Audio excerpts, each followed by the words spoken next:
नमस्कार। ये महाभारत कथा पूरी तरह से वेद व्यास महाभारत के ऊपर आधारित है। यदि आप इसका निरंतर श्रवण करते रहना चाहते हैं तो इस चैनल को सब्सक्राइब जरूर कर लीजिएगा और आगे आने वाले सभी पॉडकास्ट के नोटिफिकेशन के लिए बेल आइकन भी जरूर से प्रेस कर दीजिएगा। अब हम सुनेंगे नैमिषारण्य, प्रयाग और गया की यात्रा तथा अगस्त्याश्रम में लोमश द्वारा अगस्त्य लोपामुद्रा की कथा। वैशंपायन जी कहते हैं, जन्मेजय वीर पांडव अपने साथियों के सहित जहां तहां बसते हुए नैमिषारण्य क्षेत्र में पहुंचे। वहां गोमती में स्नान करके उन्होंने बहुत सा धन और गौएं दान की। फिर देवता, पीतर और ब्राह्मणों को तृप्त कर उन्होंने कन्यातीर्थ, अश्वतीर्थ, गोतीर्थ, कालकोटि और विषप्रस्थ पर्वत पर निवास कर बाहुदा नदी में स्नान किया। वहां से वे देवताओं की यज्ञ भूमि प्रयाग में पहुंचे। यहाँ सत्यनिष्ठ पांडवों ने गंगा यमुना के संगम में स्नान कर ब्राह्मणों को बहुत सा धन दिया। इसके पश्चात वे प्रजापति ब्रह्मा की वेदी पर गए। यहाँ बहुत से तपस्वी निवास करते थे।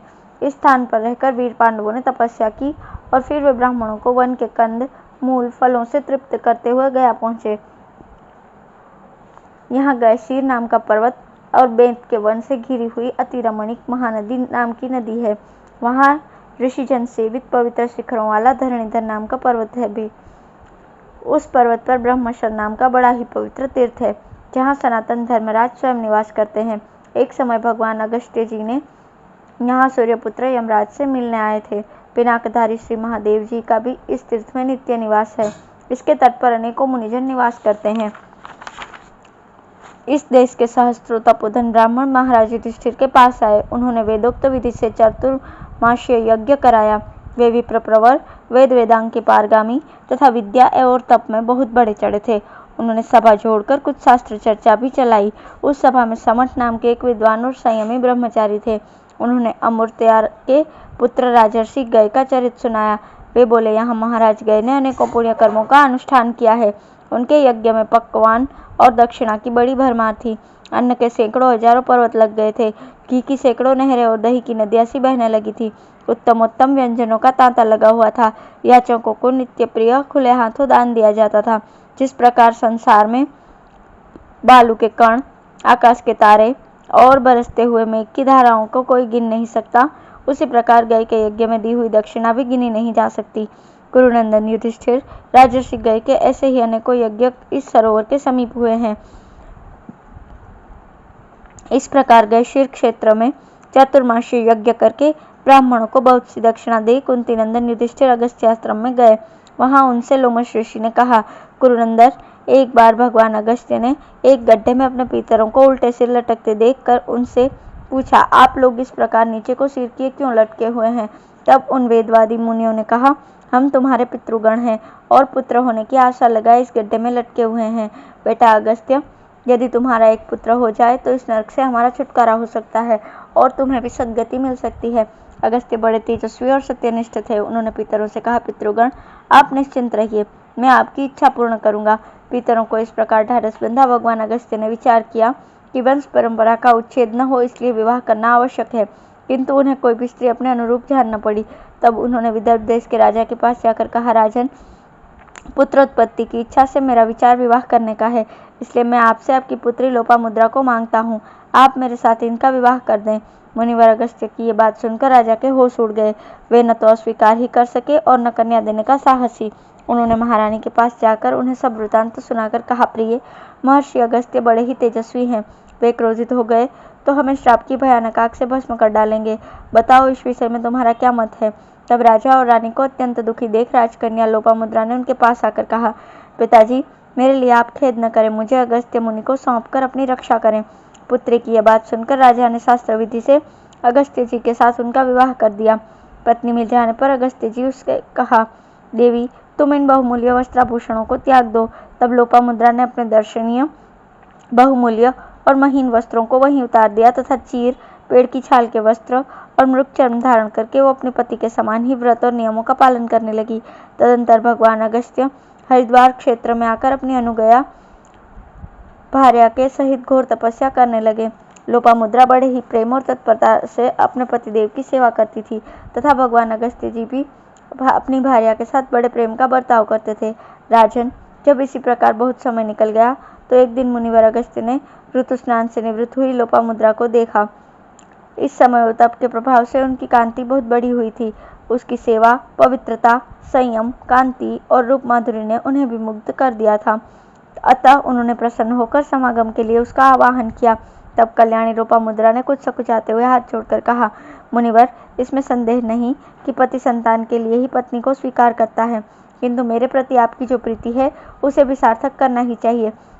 मेरी इच्छा है कि अपने पिता के महलों में मैं जिस प्रकार के सुंदर वेशभूषा से विभूषित रहती थी वैसी ही यहाँ भी रहूं और तब आपके साथ मेरा समागम हो। साथ ही आप भी बहुमूल्य हार और आभूषणों से विभूषित हो। इन काषाय वस्त्रों को धारण करके तो मैं समागम नहीं करूंगी। यह तप का बाना बड़ा पवित्र है, इसे किसी भी प्रकार संभोग आदि के द्वारा अपवित्र नहीं करना चाहिए। अगस्त्य जी ने कहा, लोपामुद्रे, तुम्हारे पिताजी के घर में जो धन था वह न तो तुम्हारे पास है और न मेरे पास है, फिर ऐसा कैसे हो सकता है? लोपामुद्रा बोली, तपोधन, इस जीवलोक में जितना धन है उस सब को आप अपने तप के प्रभाव से एक क्षण में ही प्राप्त कर सकते हैं। अगस्त्य जी बोले, प्रिय, तुम जो कहती हो सो ठीक है, किंतु ऐसा करने से तप का जो क्षय होगा, तुम कोई ऐसी बात बताओ जिससे मेरा तप क्षीण न हो। लोपामुद्रा ने कहा, तपोधन, मैं आपके तप को नष्ट नहीं करना चाहती, इसलिए आप उसकी रक्षा करते हुए मेरी कामना पूर्ण करें। तब अगस्त्य जी बोले, सौभाग्य, यदि तुमने अपने मन में ऐश्वर्य भोगने का ही निश्चय किया है तो तुम यहाँ रहकर इच्छानुसार धर्म का आचरण करो, मैं तुम्हारे लिए धन लाने बाहर जाता हूँ। लोपामुद्रा से ऐसा कहकर महर्षि अगस्त्य धन मांगने के लिए महाराज श्रुतर्वा के पास चले गए। उनके आने का समाचार पाकर राजा श्रुतर्वा मंत्रियों सहित उनकी अगवानी के लिए अपने राज्य की सीमा तक आया और उन्हें आदरपूर्वक नगर में लेकर विधिवत अर्घ्य अर्पण किया। फिर उनसे हाथ जोड़कर अत्यंत विनयपूर्वक उनके आगमन का कारण पूछा। तब अगस्त्य जी ने कहा, राजन, मैं धन की इच्छा से आपके पास आया हूँ, अतः आपको जो धन दूसरों को कष्ट पहुँचाए बिना मिला हो उसी में से यथाशक्ति दे दीजिए। अगस्त्य जी की बात सुनकर राजा ने अपना सारा आय व्यय का हिसाब उनके आगे रख दिया और कहा कि इसमें से जो धन आप लेना उचित समझे वही ले लें। अगस्त्य जी ने देखा कि उस हिसाब में आय व्यय का लेखा बराबर था, इसलिए सोचकर कि उसमें से थोड़ा सा भी धन लेने से प्राणियों को दुख होगा, उन्होंने कुछ नहीं लिया। फिर वे श्रुतर्वा को साथ लेकर वृग्नश्व के पास चले। वृग्नश्व ने अपनी राज्य की सीमा पर आकर उन दोनों का विधिवत स्वागत किया, उन्हें घर ले जाकर अर्घ्य और पाद्य दिया तथा उनकी आज्ञा पाकर वहां पधारने का प्रयोजन पूछा। तब अगस्त्य जी ने कहा कि राजन, हम दोनों आपके पास धन लेने की इच्छा से आए हैं, अतः तुम दूसरों को पीड़ा न पहुंचाकर प्राप्त किए हुए धन में से हमें यथासंभव भाग दो। अगस्त्य जी की बात सुनकर राजा ने उन्हें अपने आय व्यय का हिसाब दिखा दिया और कहा कि इसमें से जो धन अधिक हो वो आप ले लीजिए। समदृष्टि अगस्त्य जी ने आय व्यय का लेखा बराबर देखकर विचार किया कि इसमें से कुछ भी लेने से प्राणियों को दुख ही होगा, इसलिए वहां से धन लेने का संकल्प छोड़ वे तीनों पुरुकृत के पुत्र महान धनवान राजा त्रसदस्यु के पास चले। इक्ष्वाकु कुलभूषण महाराज त्रसदस्यु ने भी उसी प्रकार उनका स्वागत सत्कार किया। वहां भी आय व्यय का जोड़ समान देखकर उन्होंने धन नहीं लिया। तब उन सब राजाओं ने आपस में विचार करके कहा, मुनिवर, इस समय संसार में इलवल नाम का एक बड़ा दैत्य बलवान है और बड़ा धनवान है, उसके सिवा हम सब लोग तो धन की इच्छा रखने वाले ही हैं। अतः वे सब मिलकर इलवक के पास चले। इलवल को जब मालूम हुआ कि महर्षि अगस्त्य राजाओं को साथ लिए आ रहे हैं तो उसने अपने मंत्रियों सहित राज्य की सीमा पर जाकर उनका सत्कार किया। फिर हाथ जोड़कर पूछा, आप लोगों ने इधर कैसे कृपा की है, कहिए, मैं आपकी क्या सेवा करूं? तब अगस्त्य जी ने हंसकर कहा, असुरराज, हम आपको बड़ा सामर्थ्यवान और धन कुबेर समझते हैं। मेरे साथ जो राजा लोग हैं ये तो विशेष धनी नहीं है और मुझे धन की बड़ी आवश्यकता है, अतः दूसरों को कष्ट पहुंचाए बिना जो न्याय युक्त धन आपको मिला हो उस अपने धन का कुछ भाग यथाशक्ति हमें दे दीजिए। यह सुनकर इलवल ने मुनिवर को प्रणाम करके कहा, मुनिवर, मैं जितना धन देना चाहता हूँ यदि आप मेरे उस मनोभाव को बता दें तो मैं आपको धन दे दूंगा। अगस्त्य जी बोले, असुरराज, तुम प्रत्येक राजा को 10,000 गौएं और इतनी ही स्वर्ण मुद्राएं देना चाहते हो तथा मुझे इससे दूनी गौएं और स्वर्ण मुद्रा, एक सोने का रथ और मन के समान वेगवान 2 घोड़े देने की तुम्हारी इच्छा है। तुम पता लगा कर देखो, ये सामने वाला रथ सोने का ही है। यह सुनकर उस दैत्य ने उन्हें बहुत सा धन दिया। उस रथ में जुटे हुए वीराव और सुराव नाम के घोड़े तुरंत ही संपूर्ण धन और राजाओं के सहित अगस्त्य जी को उनके आश्रम पर ले आए। फिर अगस्त्य जी ने आज्ञा देकर राजा लोग को अपने अपने देशों को भेज दिया और अगस्त्य जी लोपामुद्रा की समस्त कामनाएं पूर्ण करने लगे। तब लोपामुद्रा ने कहा, भगवान, आपने मेरी समस्त कामनाएं पूर्ण कर दी। अब आप मेरे गर्भ से एक पराक्रमी पुत्र उत्पन्न करें। अगस्त्य जी बोले, सुंदरी, मैं तुम्हारे सदाचार से बहुत प्रसन्न हूँ, इसलिए तुम्हारी संतति के विषय में मेरा विचार ऐसा है। सुनो, बताओ, तुम्हारे सहस्त्र पुत्र हो या सहस्त्र पुत्रों के समान 100 पुत्र हो, अथवा 100 के समान 10 पुत्र हो, या सहस्त्रों को परास्त कर देने वाला केवल एक ही पुत्र हो। लोपामुद्रा ने कहा, तपोधन, मुझे तो सहस्त्रों की बराबरी करने वाला एक ही पुत्र दीजिए। बहुत से अयोग्य पुरुषों से तो एक ही योग्य और विद्वान पुरुष अच्छा है। इस पर मुनिवर अगस्त्य ने कहा, बहुत अच्छा। ऋतुकाल आने पर अपनी सहधर्मणि के साथ समागम किया। गर्भाधान के पश्चात वे वन में चले गए। उनके वन में चले जाने पर 7 वर्ष तक वो गर्भ पेट में ही पड़ता रहा।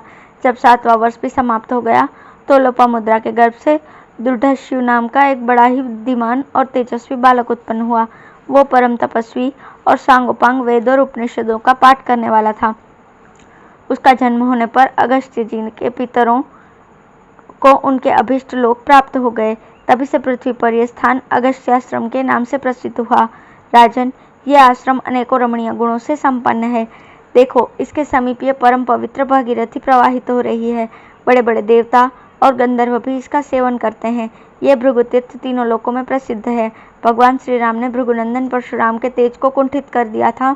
उसे इन्होंने इसी तीर्थ में स्नान करके पुनः प्राप्त किया था। इस समय तुम्हारा तेज भी दुर्योधन ने हर लिया है, सो तुम इस तीर्थ में स्नान करके उसे प्राप्त करो। धन्यवाद।